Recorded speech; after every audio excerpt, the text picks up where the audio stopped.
Buenos días.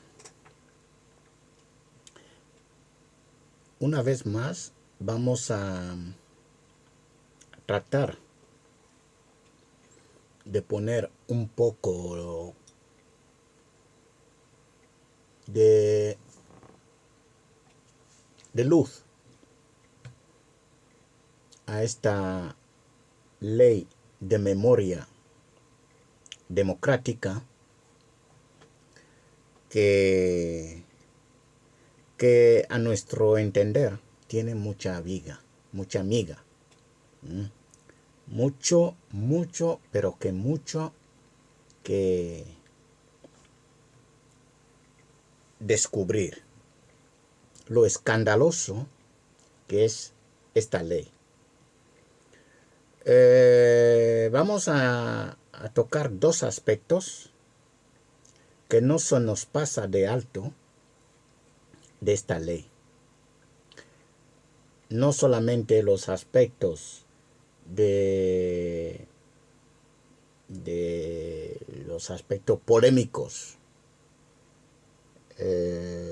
y popularmente indignantes de esta ley y la manera que se ha implementado y los fines que se persiguen con esta ley.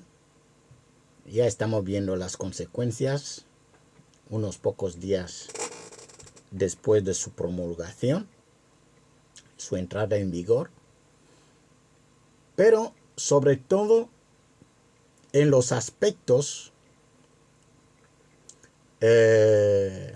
jurídicos de esta ley, el escándalo jurídico que supone esta ley y el otro aspecto será su injusticia. Esta ley no es una ley justa. Por lo tanto, a sabiendas que es una ley injusta, como lo vamos a hablar, el gobierno se ha empeñado en promulgarla y hacer lo que le dé la gana con el pueblo español, basado en esta ley injusta. Es injusta. Es una ley que no beneficia de igual manera a todos los españoles. Por lo tanto, el gobierno no es sin saber, no es ignorante de esta injusticia cuando promulga una ley de este tipo. Entonces, decía que voy a abordar dos aspectos muy importantes que todo el mundo tiene que tener en cuenta cuando hablamos de esta ley, porque ya es ley promulgada. Esto no quiere decir que no podemos criticarla, porque la criticamos porque es injusta esta ley. La primera cosa es que el gobierno sabe muy bien, cuando se hace una ley, sabe muy bien que tiene que respetar otras leyes. Por muy que se promulgue una ley, esta ley tiene que respetar otras leyes superiores. Por ejemplo, la Constitución española. Una ley que no respeta la Constitución española está abogada a ser derogada, como poco. O si no, otros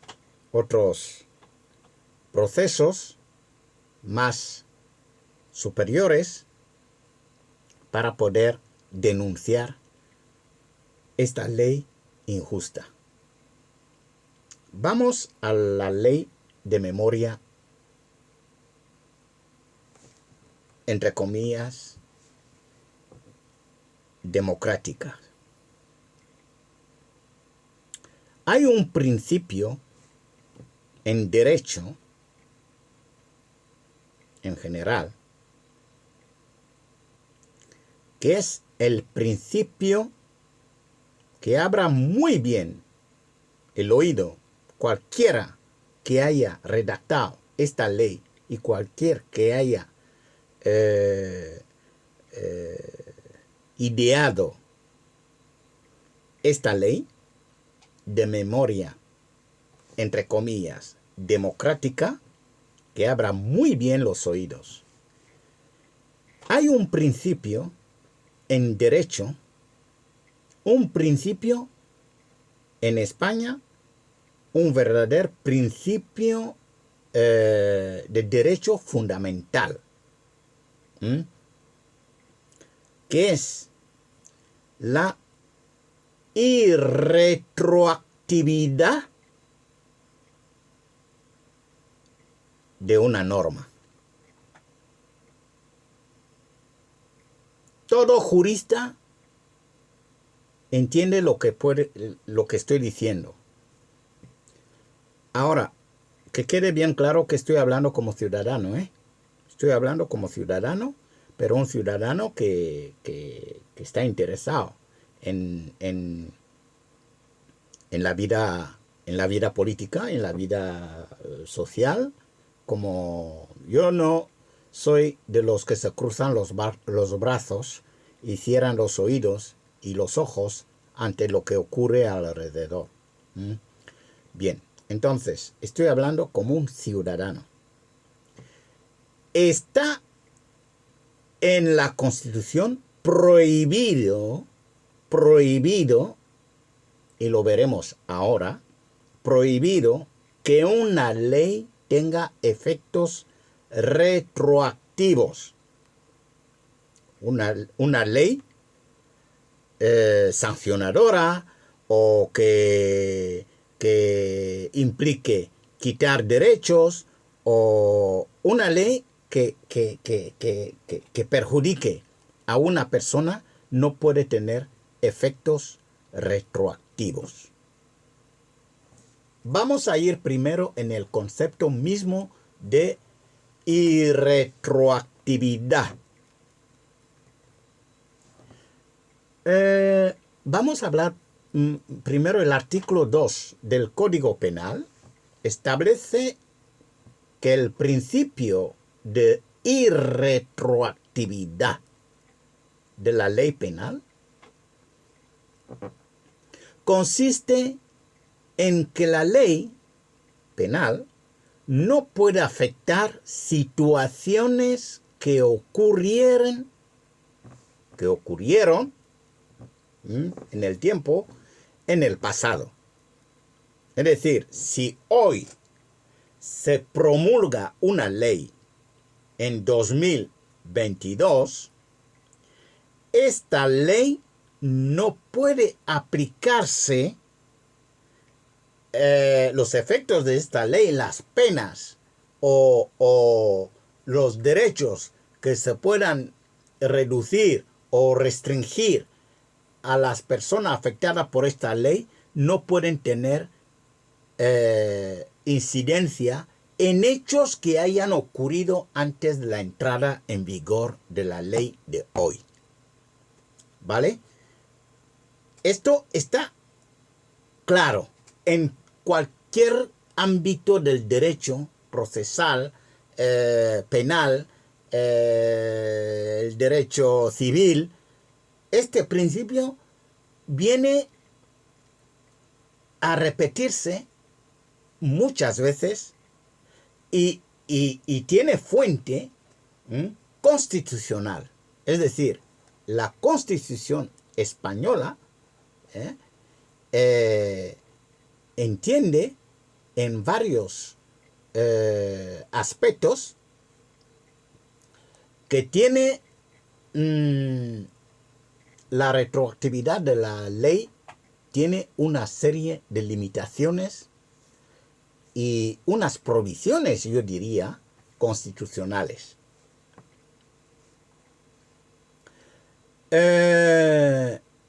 Empecemos con el artículo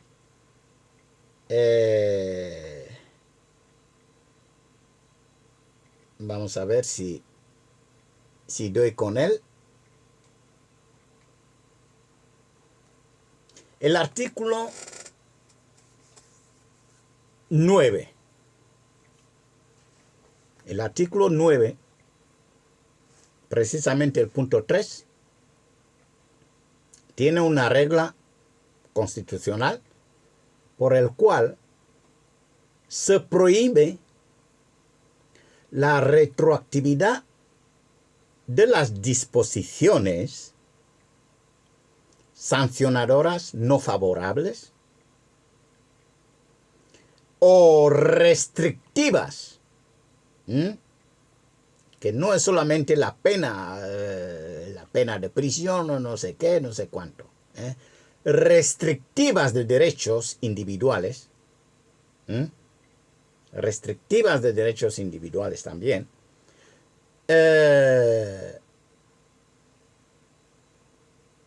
este artículo 9.3 garantiza la seguridad jurídica de protección de la confianza legítima que exige la concurrencia de principios opuestos, con peso suficiente para que una norma otorgue carácter retroactivo a una regulación, por ejemplo, tributaria, o que establezca prestaciones públicas, patrimoniales, etc. Pero cuando estos derechos se ven por cuenta de la nueva ley, se ven limitados y perjudican a una persona que ha disfrutado de estos derechos en una ley anterior, la nueva ley no es de aplicación porque merma los derechos adquiridos con anterioridad. Esto es lo que quiere estipular el artículo 9.3 de la Constitución española. Otro punto polémico que infringe la nueva ley de memoria llamada democrática es el artículo 25.1 de la Constitución española. El artículo 25. El artículo 25 reconoce un verdadero derecho fundamental de la irretroactividad de la norma sancionadora desfavorable. Porque no olvidéis, lo que ha hecho esta ley desde al día siguiente o 2 días después de la promulgación de la ley es, por ejemplo, quitar los derechos, los títulos nobiliarios que había creado Franco en su tiempo, en su día, pero que han estado en vigor después de Franco, durante la democracia, y de repente, sin aviso, de repente quita estos que no son derechos de Franco. O sea, esto por un lado, que son derechos de unas personas que se han beneficiado del derecho, que el derecho no tiene color, ni tiene altura, ni tiene cualquier cosa. O sea, no tienen nada que ver con la dictadura. Son derechos que se han creado durante la dictadura y por eso no van a convertir a los beneficiarios de esos derechos que lo han venido disfrutando durante la democracia, y de repente viene un angelito y dice que estos derechos ya no existen. Esto es una falta muy, muy grave contra la Constitución española, el artículo 9.3 que hemos visto, y el 25.1 que estamos viendo, que es un derecho fundamental de la irretroactividad de la norma sancionadora desfavorable. Por lo tanto, ya hemos visto 3 artículos, 9.3 y 25.1 de la Constitución española. Hay otro. El artículo 33.3 de la Constitución española.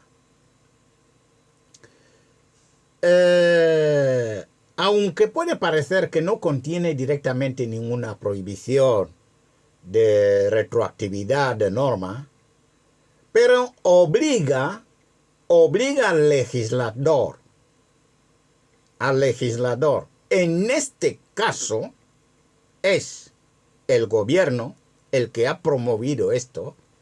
La Constitución lo obliga a observar las garantías de la expropiación forzosa.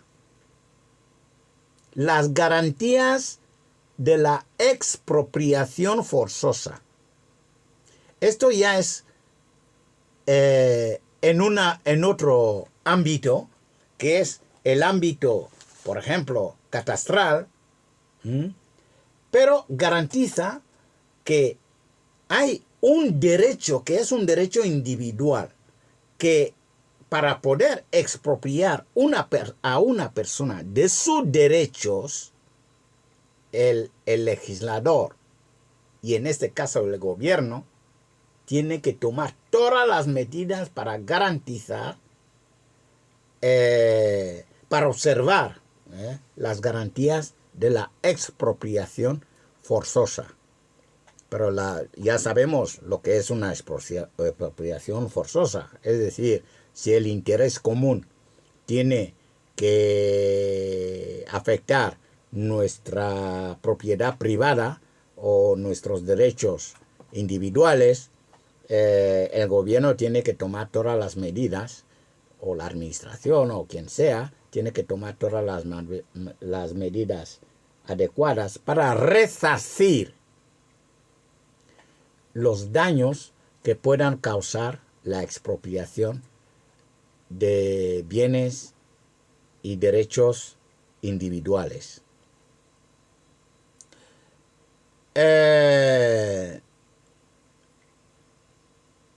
Esto se da cuando por ley se lleva a cabo una intervención expropiatoria sobre situaciones subjetivas patrimonializadas conforme a la legislación anterior. Bien, el artículo 33.1 hasta 3 de la Constitución española. ¿Qué es lo que quería decir con todo esto? Quería decir que la retroactividad de la ley de memoria democrática está atentando contra los derechos adquiridos de otras personas de hoy que han sido beneficiados por derechos, por leyes anteriores.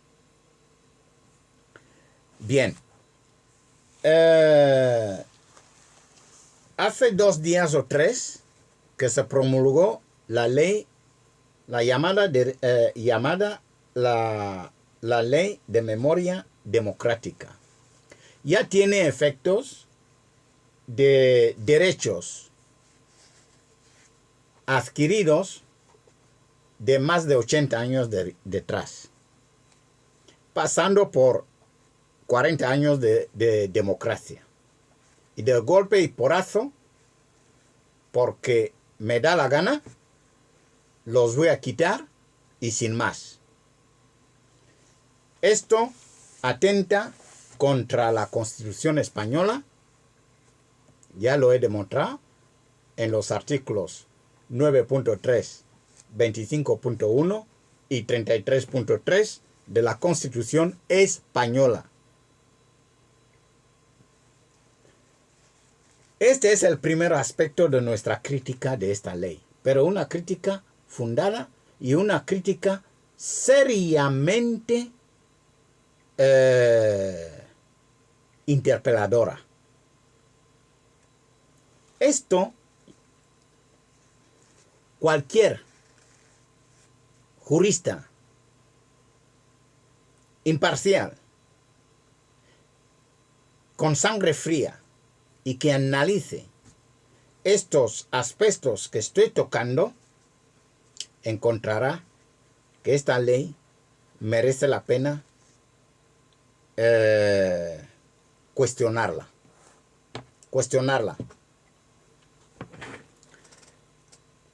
El segundo aspecto, que he dicho, el aspecto de justicia.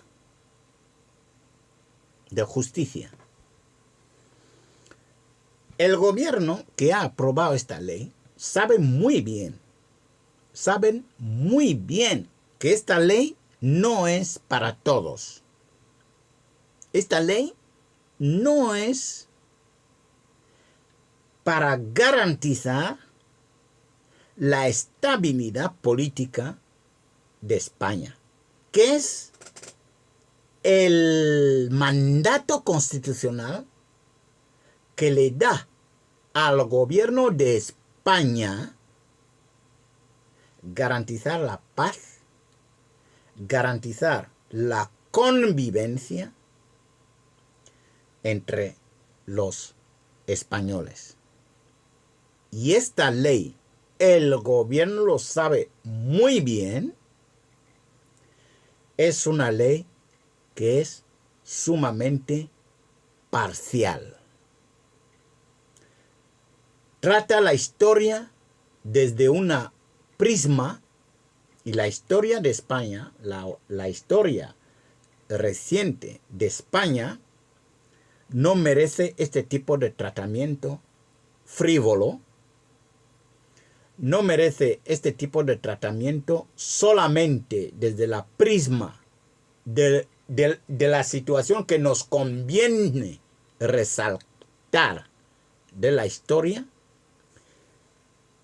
y no solamente prescindir de la otra parte de la historia porque no nos conviene, sino se silencia, se pone todos los mecanismos posibles para que esa otra parte que contradice, incluso puede revelar responsabilidades criminales de la otra parte que fomenta la ley, se silencia claramente.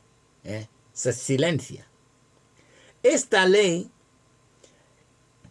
en este aspecto de injusticia, se ve muy claramente que en el preámbulo de la ley de la memoria llamada democrática, si nosotros leemos el preámbulo, que es, como quien dice, la exposición de motivos del por qué tiene sentido o no esta ley, lo que justifica que esta ley pueda ir a salir adelante, se dice en el preámbulo que el marco temporal que justifica la actuación de esta ley es a partir de las guerras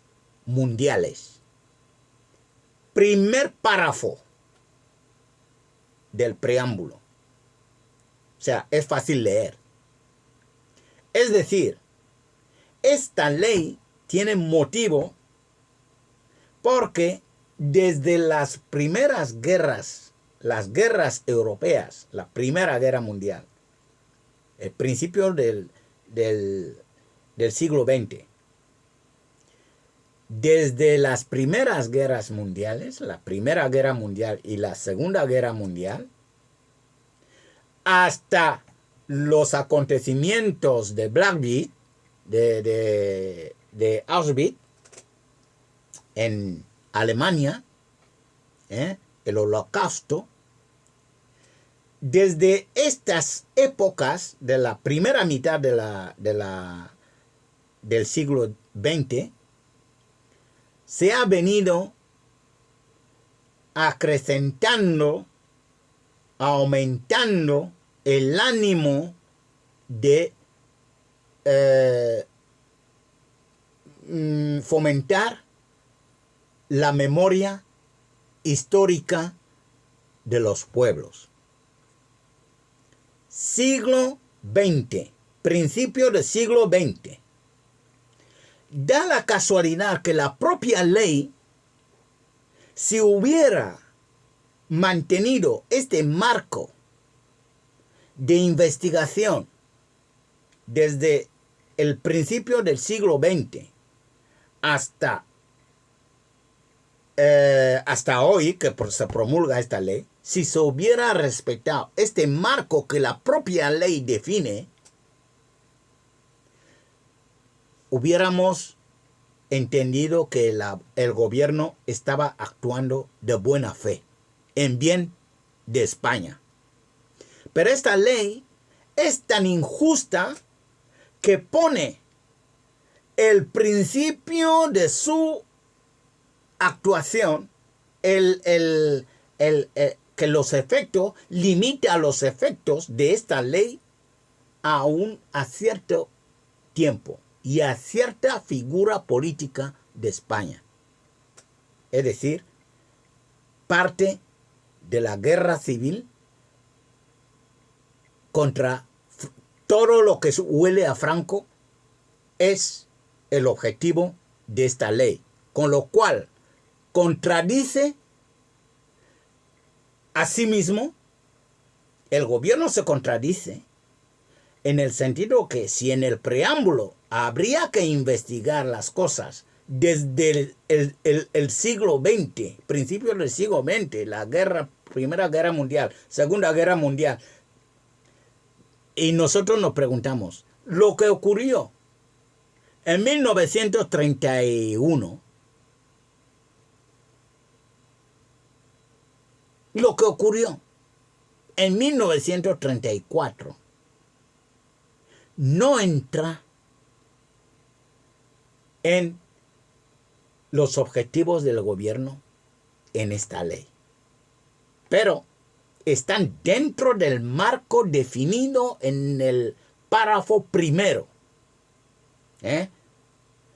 ¿Por qué? No se pone porque perjudica al partido en el poder. Perjudica. Porque si se abre el melón entre 1931, proclamación de la Segunda República, que fue legal o ilegal, esto es otro cantar. Pero hablando de los efectos, de las cosas que se hicieron desde el 1931, hasta 1936, esta época que los partidos de izquierda que están en el poder no les interesa incluir este periodo de tiempo porque saben muy bien que fue francamente un desastre, sangrante, humillante para el pueblo español, pero no les interesa hablar de esta historia, ¿vale? Y no fue de las menores. Y aún así, en el mismo periodo de la guerra civil, cuando se habla de guerra civil, hay que hablar de los dos bandos. Hay que hablar de los dos bandos. Porque esto solamente se mira en un solo bando. ¿Por qué? Porque se quiere silenciar el bando en el que los partidos del poder habían hecho daño al pueblo español.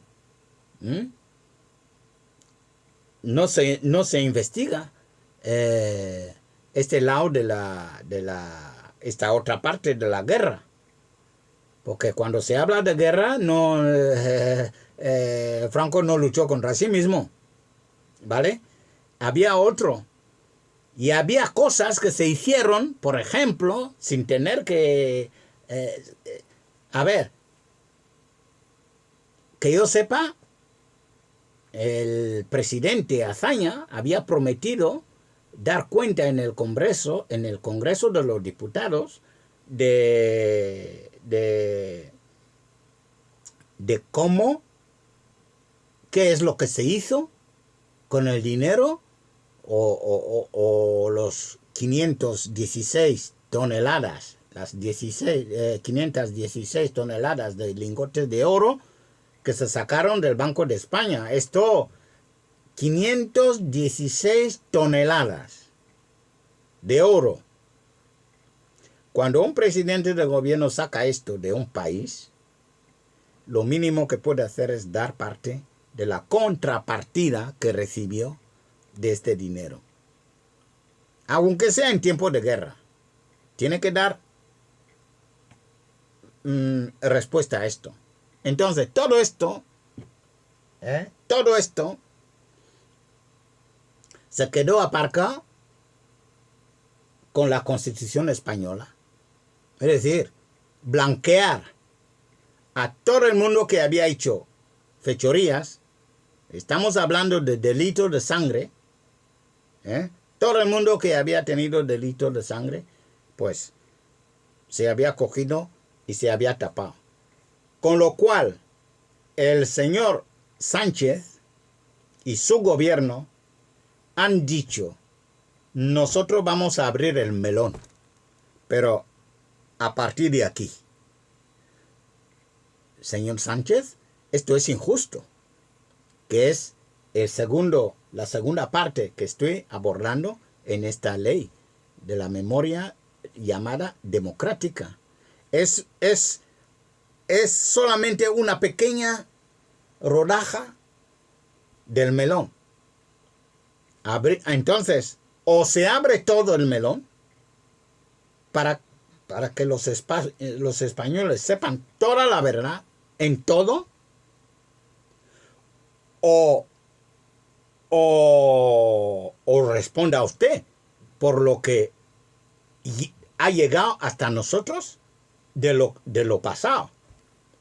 Si no se inutiliza esta ley por retroactividad ilegal, si no se retira esta ley por retroactividad ilegal, bien, habría que involucrar esta propia ley, da margen para que se enjuicie y se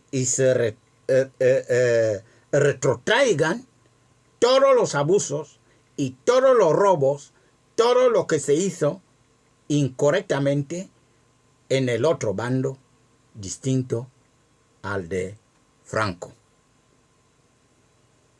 Esta ley es injusta. ¿Por qué?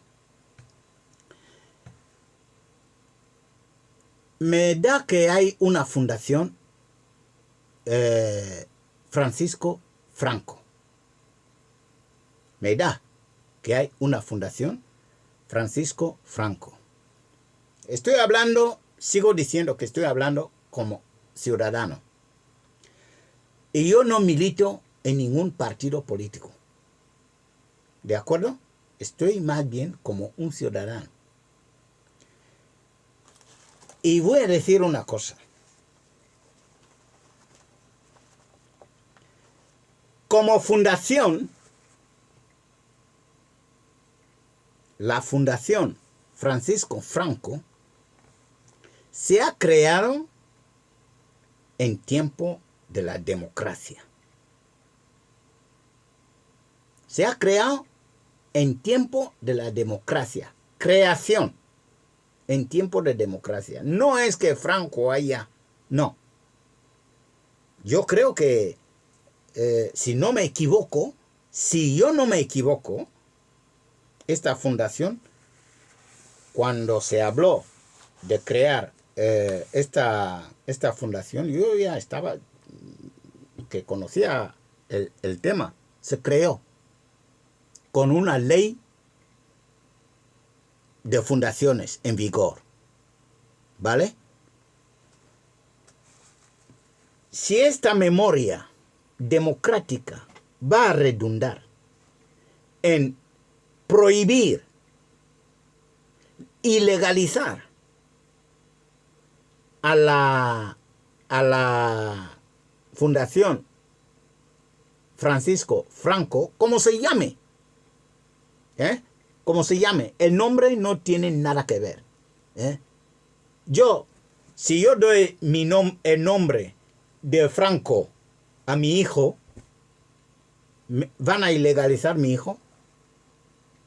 Pregunto, ¿van a ilegalizar a mi hijo por llevar el nombre de Franco?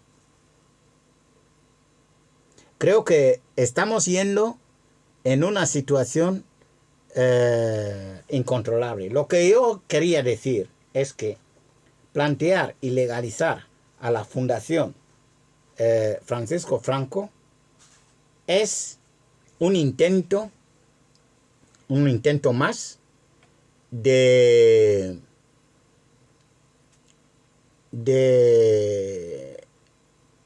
abogar por una especie de actos de lesa humanidad. Actos de lesa humanidad. Es decir,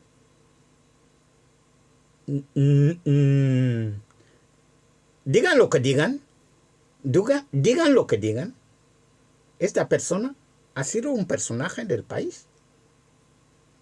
Llámenle lo que quiera, pero ha sido una persona del país, un español. Y su memoria es suya. Es suya. Y su familia tiene derecho a recordarle. Tiene derecho a recordarle. Igual que cualquier persona puede recordarlo. Esto sí que es memoria. No hace falta decretar que yo... O sea, a mí no me pueden prohibir no recordar lo que a mí me apetece recordar. ¿Por qué me va a prohibir esto? Esto esto sí que no es democrático. Eso ya no es memoria democrática, es memoria impuesta. Que ustedes tienen que controlar qué es lo que yo debo de recordar en la vida. Esto no es democrático. Esto no es memoria democrática. ¿Vale? Entonces, ilegalizar a una fundación creada en tiempo de... Me parece que era un gobierno socialista. ¿Qué es lo que se está intentando decir? Si yo empiezo a pensar, diría que usted está dando golpe de Estado, un golpe bajo al gobierno socialista de entonces. Entonces, basta ya de palmaditas, 40 aniversario del éxito electoral. ¿Esto qué tiene que ver? ¿Qué tiene que ver que haya ganado los socialistas hace 40 años unas elecciones? ¿Qué tiene que ver esto? Esto no quiere decir que ustedes han tenido 40 años de progreso. Esto no es así. Habéis ganado unas elecciones hace 40 años. Como si ganáis otras más. ¿Vale? Pero cada elección, cada legislatura tiene su historia. ¿Vale? Pero ustedes no van a presentar el gobierno, el Partido Socialista, como el paripé que he visto yo hace 2 días, que es el arquitecto del progreso de España. Esto es manipulación total. En 1982, efectivamente, ganó el Partido Socialista. Pero usted no manipule. El Partido Socialista, bien lo ha dicho Alfonso Guerra, el Partido Socialista que ganó las elecciones hace 40 años no es el Partido Socialista que usted dirige hoy. No es. Todo lo contrario. Todo lo contrario. Y no me extraña que ustedes no inviten ni siquiera cuando se celebre esta victoria de 40 de la victoria de hace 40 años, que no 40 años de progreso, no. Esto no es de socialistas solo. Ha habido ahí más gente. Entonces,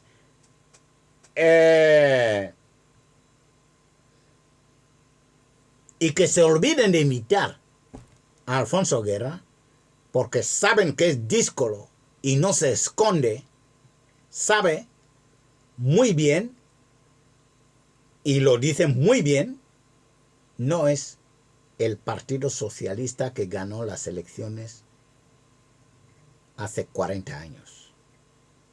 El Partido Socialista que ganó hace 40 años las elecciones era el Partido Socialista que acunó para España la idea de socialdemocracia. ¿Vale? La idea de socialdemocracia. Porque dijo no a la radicalización comunista, porque son 2 palos, socialismo y comunismo son 2 palos de una misma madera. Quiso decir que socialdemocracia, en el sentido, ya lo he explicado otras veces, que incorpora dentro de su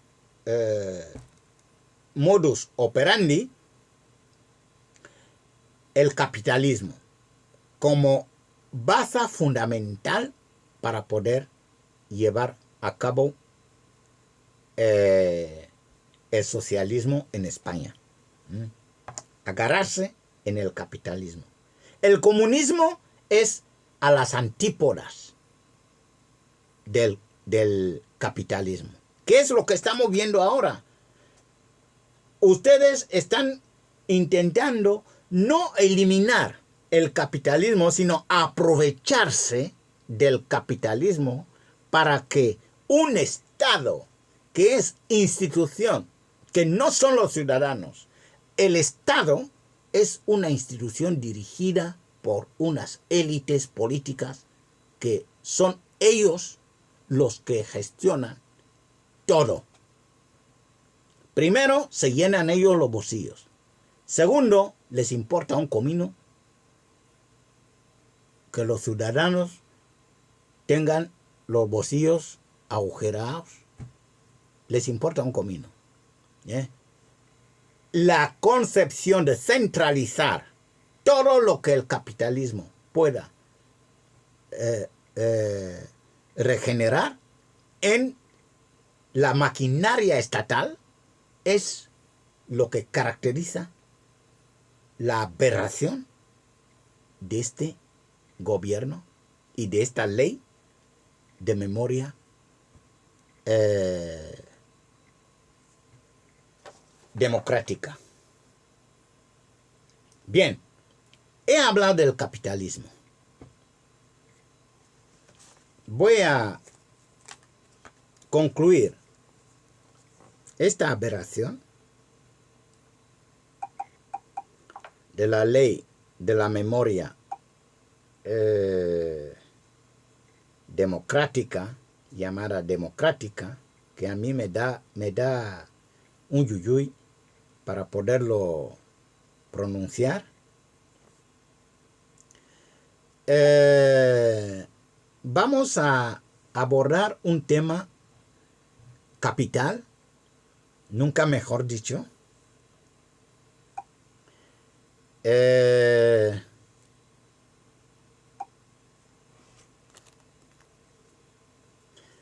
Bien, el capitalismo.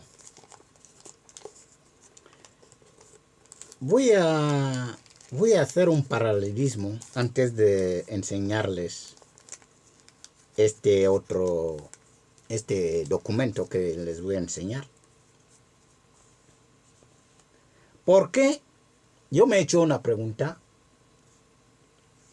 ¿Por qué los socialistas les interesa mucho, se interesan mucho por el dinero? ¿Por qué? Por el dinero. Vuelvo a repetir. ¿Por qué se interesan mucho por el dinero de España?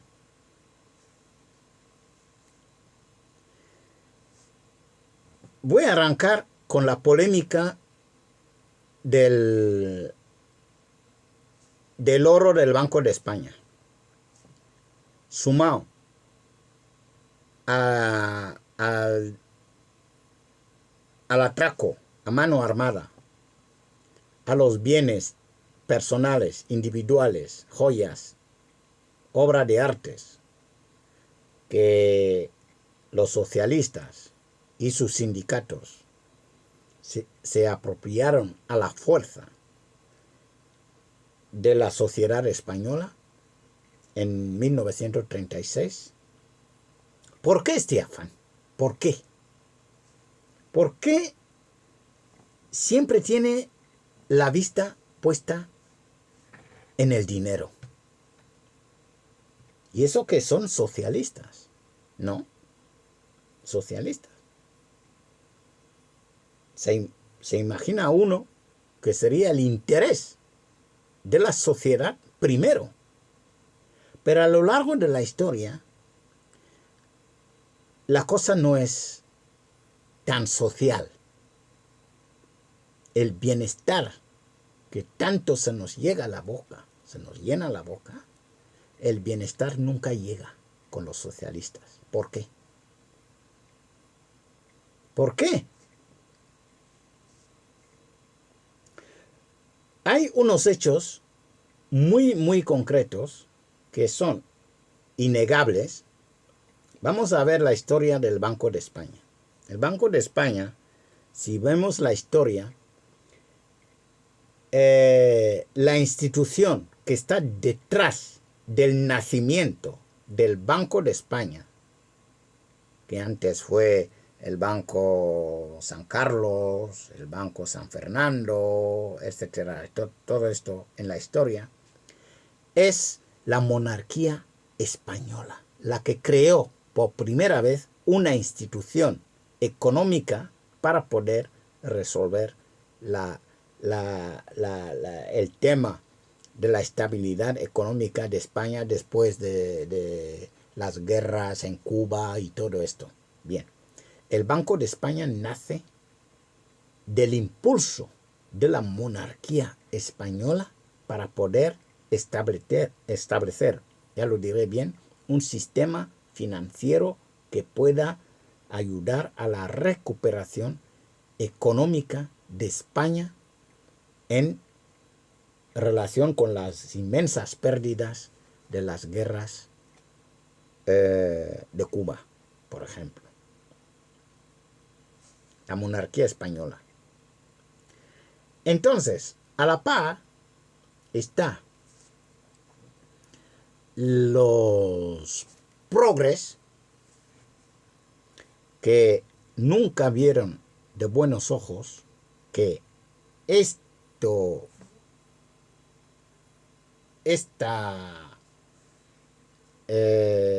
apuesta por mejorar las finanzas del país estuviese en mano de la monarquía. Es que lo creyó la monarquía. Quieran ustedes o no, ustedes no pusieron ningún duro para poner el sistema en marcha.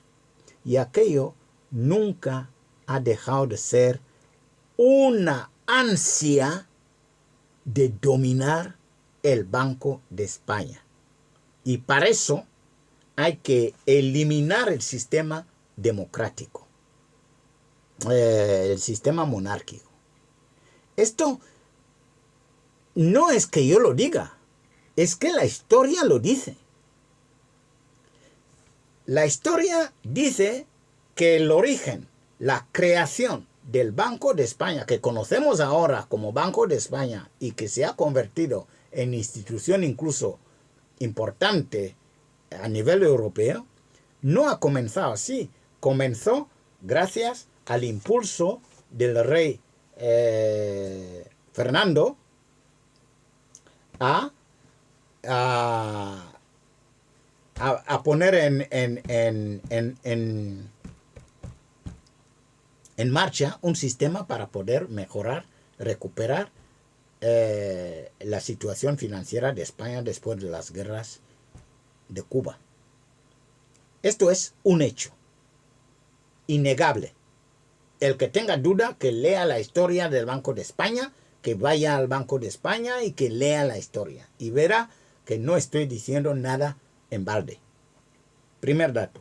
Segundo dato es que la primera cosa que pudo hacer, la primera y la única cosa que pudo hacer el gobierno de la Segunda República cuando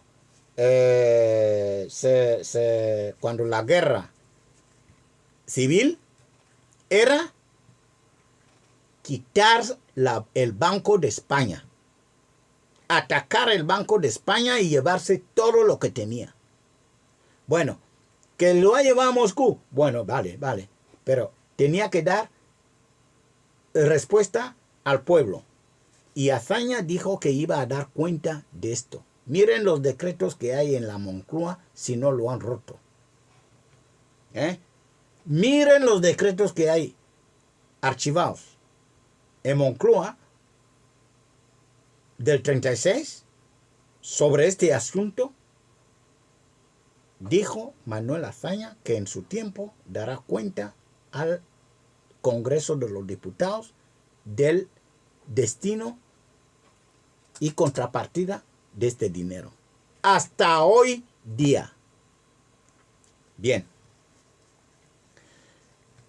En el mismo orden de idea, ¿por qué a los socialistas y a sus sindicatos afines y comunistas tienen los ojos abiertos en el dinero del pueblo? ¿Por qué?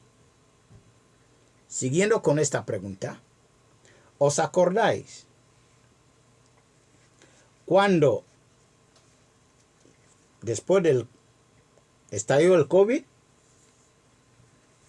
las luchas que hizo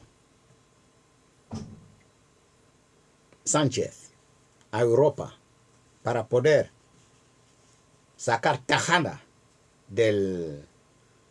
Yo no soy de los que van a criticar si va como presidente del país y tiene derecho a que Europa le eche una mano, estupendo.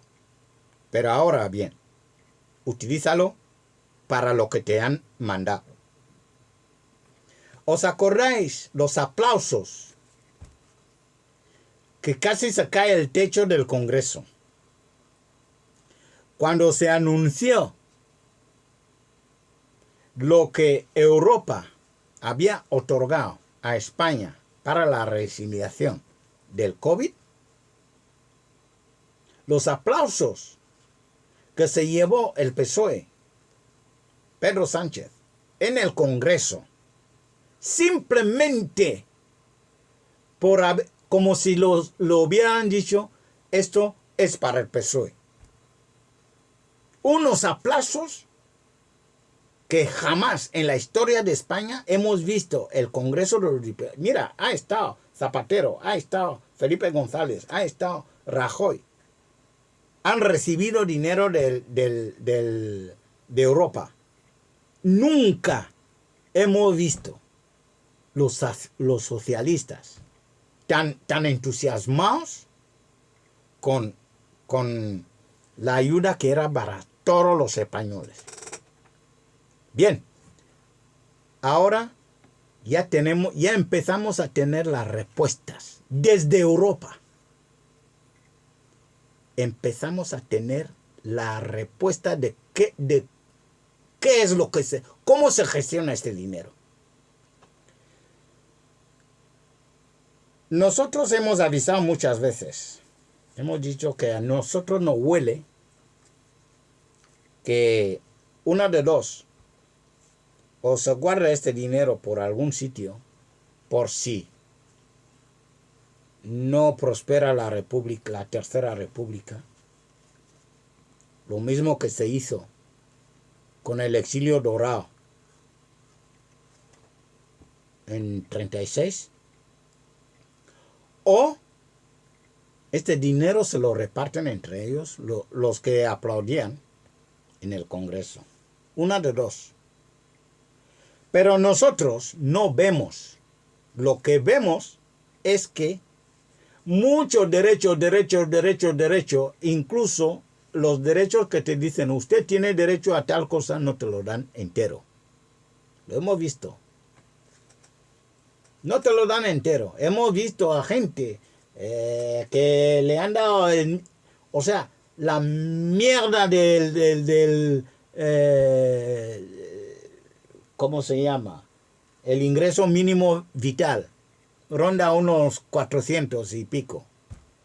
Hemos visto casos en que sacan unos impedimentos por la manga, un juego de palabras, la letra pequeña de la ley de estos socialistas, y de 400 y pico hemos visto gente que ha cobrado durante años 80 euros.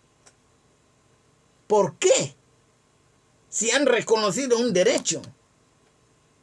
Y luego a un señor o quien le dan 80, 90 euros de 460. Y yo pregunto, ¿cómo se hace esta gestión? ¿Cómo se hace esta gestión?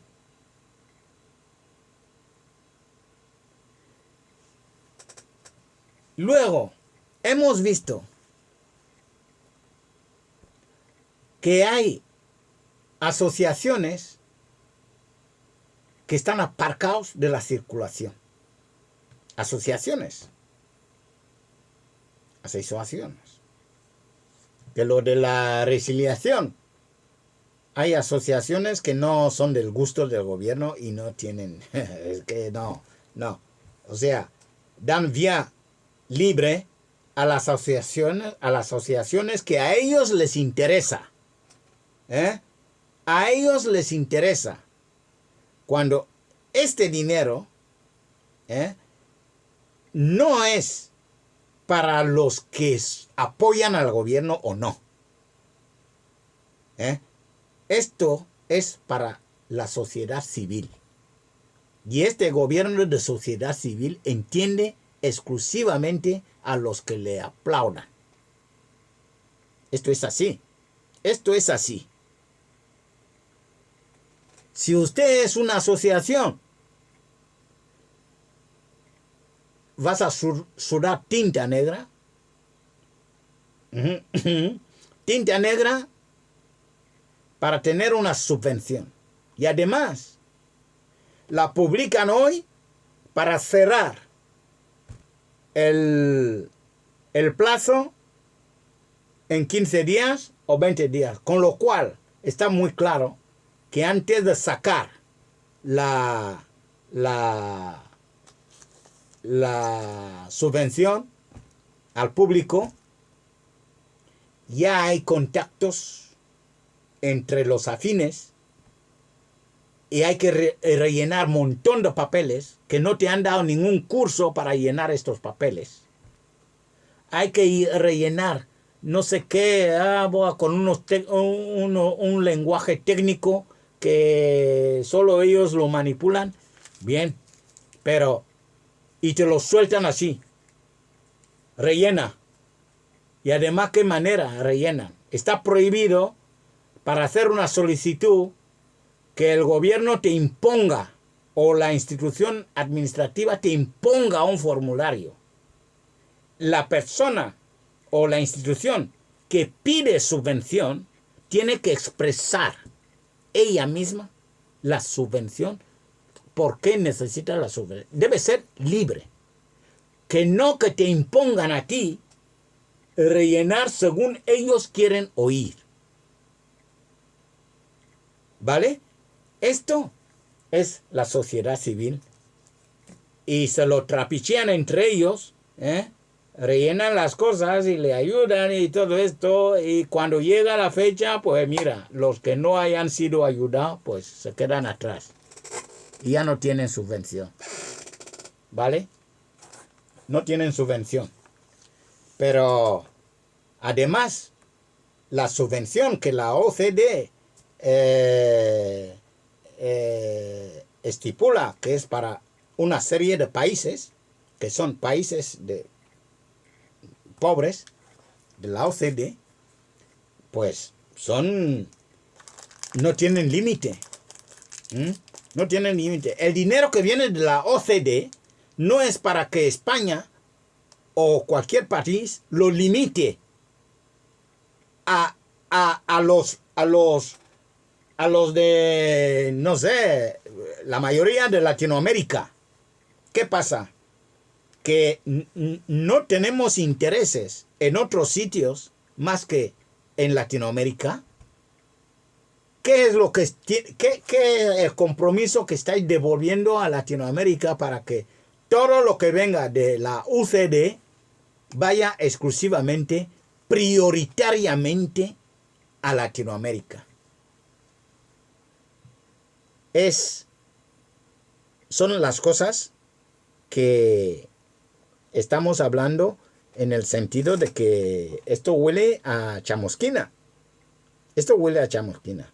La manera que se gestiona el dinero que viene a Europa,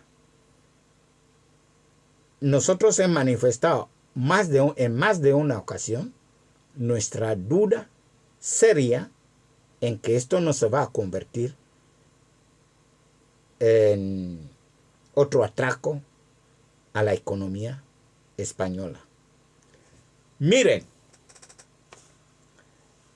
España recibió la primera partida del dinero europeo el año pasado. Al menos esta primera partida,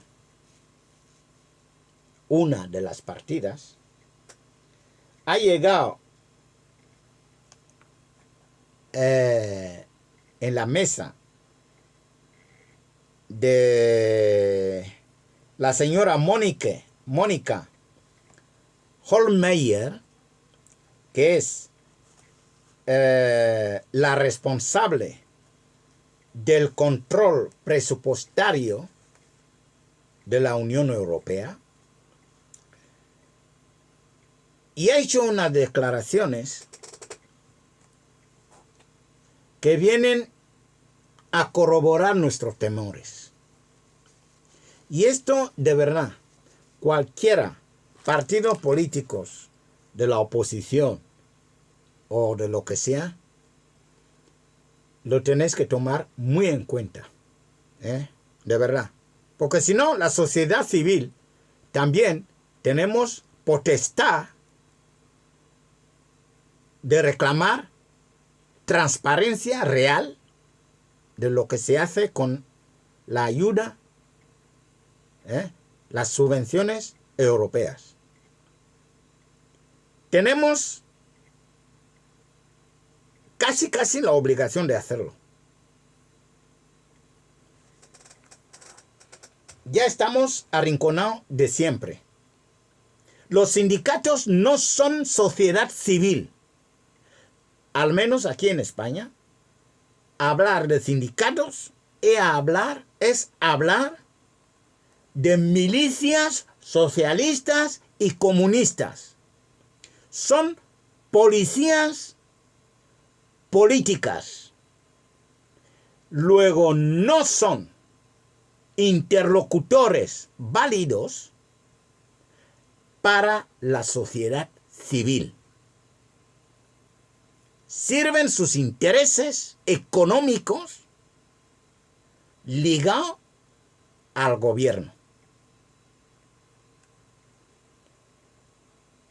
Bien, dicho esto, escuchen conmigo el cabreo monumental que se lleva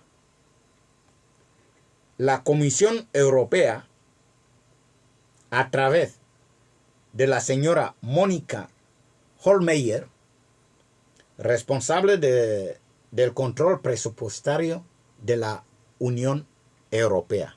Luego lo vamos a retransmitir, recalcar en español. Está hablando en inglés, pero se lo voy a dejar escuchar por si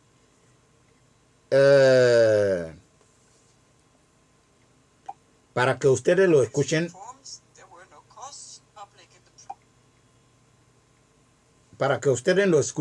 de primera mano.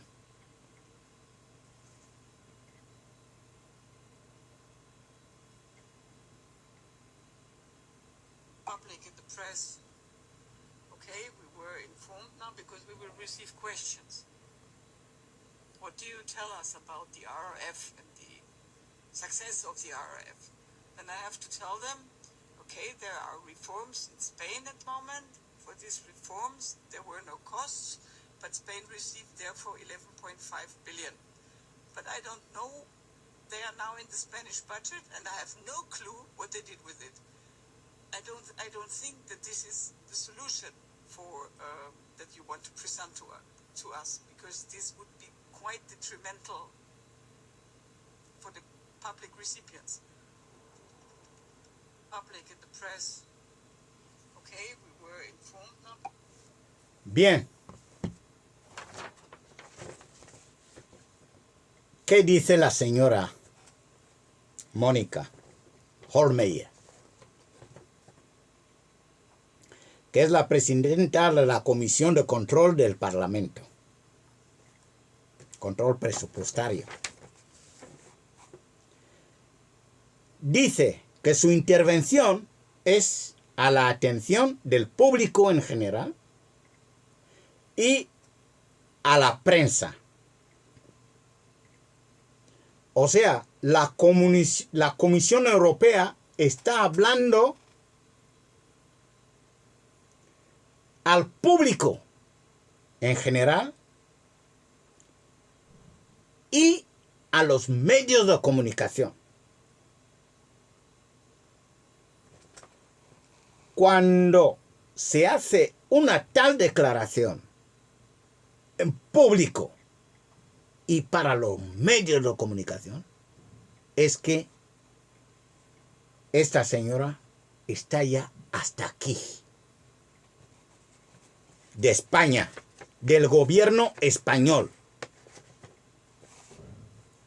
Lo habéis visto, lo habéis escuchado.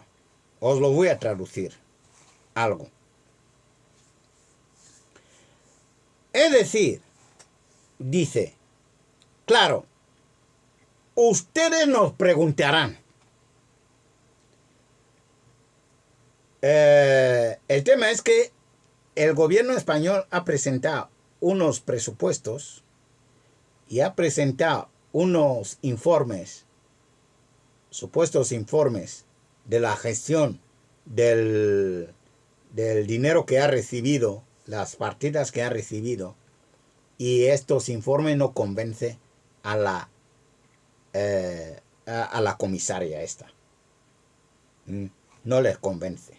Y dice, pues bueno, claro, ustedes podemos decir, nosotros podemos decir del IRPF. ¿Qué vamos a decir? Del IRPF. Que vamos a cobrar de las rentas más altas, no sé qué. Bueno, vamos a ver. Que usted no nos cuente milongas. ¿Vale? ¿Qué podemos decir del éxito que va a tener del IRPF o que ha tenido del IRPF? Tengo que decirles a ustedes del gobierno español, está bien que han hecho reformas. Han hecho reformas. Ustedes dicen que han hecho reformas, para las cuales, según vuestros propios informes, no ha habido coste para estas reformas. Y aquí dentro sabemos que las reformas, las únicas reformas que este gobierno está haciendo, no son ni de infraestructuras, ni absolutamente nada. Las reformas, las únicas reformas que tenemos, ya lo hemos avisado en el debate del Estado de la Nación, último, que no nos contó ni en el Congreso de los Diputados qué había hecho con el dinero que hoy esta señora está diciendo. Vamos a dejar los presupuestos españoles, pero el dinero de Europa, 11.500 millones, ¿qué se ha hecho con este dinero? ¿Qué se ha hecho con este dinero? Lo único que hemos escuchado en el debate del Estado de la Nación, hemos tenido problemas, el volcán de Canarias, la pandemia, las incertidumbres de la inflación, las incertidumbres. Oye, el debate del Estado de la Nación es para decir a todos los españoles que, aparte del presupuesto del año pasado, usted ha recibido 11.500 millones. Alguna partida, no sabemos de más. Pero la partida de la que habla esta señora es exactamente de 11.500 millones. No contamos otras partidas, que pueden también, que han venido también de Europa. 9.500 millones por un lado. Bueno, hay mucho dinero, ¿vale? Pero esta señora está reclamando informes puntuales de 11.500 millones, en este caso. Y dice, sin embargo, España recibió 11.500 millones de euros. Recibió el año pasado. Pero no tengo ni idea. El español diría, no tengo ni puñetera idea. Ahora están en los presupuestos españoles. Y no tengo ni idea de qué hicieron con 11.500 millones de euros. Es que cuando le ve a esta señora, les volveré a poner para que ustedes vean lo cabreado que está esta mujer. No creo, prosigue ella, no creo que este sea presentable.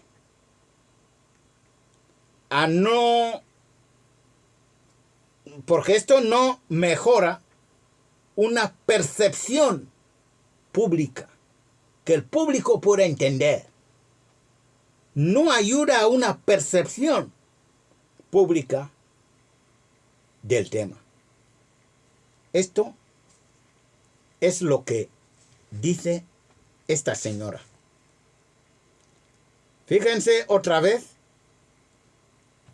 el cabreo, la postura, la gesticulación, que no entiende cómo un gobierno puede tomar el pelo a Europa de esta manera. Muchas veces he dicho, sí, Agenda 2030, de boca. La gente que realmente trabaja por la estabilidad, por la sociedad civil y todo esto, no recibe un duro. ¿Dónde va este dinero? Miren el cabreo de la señora, otra vez. Public in the press. Okay, we were informed now because we will receive questions. What do you tell us about the RRF and the success of the RRF? ¿Qué nos dice del IRPF y cuento chino? There are reforms in Spain at the moment. For these reforms, there were no costs, but Spain received therefore 11 La reforma que usted ha hecho no tiene ningún coste. the Spanish budget, and I have no clue what they did with it. Y no tenemos ni puñetera idea qué has hecho con 11.500 Because this would be millones. for the public recipients. El público no lo puede entender. Vale. Okay, we were Bueno, así las cosas. Entonces, yo llamo a los que tengan voz en España que pregunten a presidentes del gobierno en el Congreso de los Diputados qué ha hecho con 11.500 millones del año pasado que tanto cabreo está dando a la señora Mónica Hohlmeier en Bruselas. Señoras y señores, muy buenas tardes. A ver si eso nos hace reflexionar. Muchas gracias.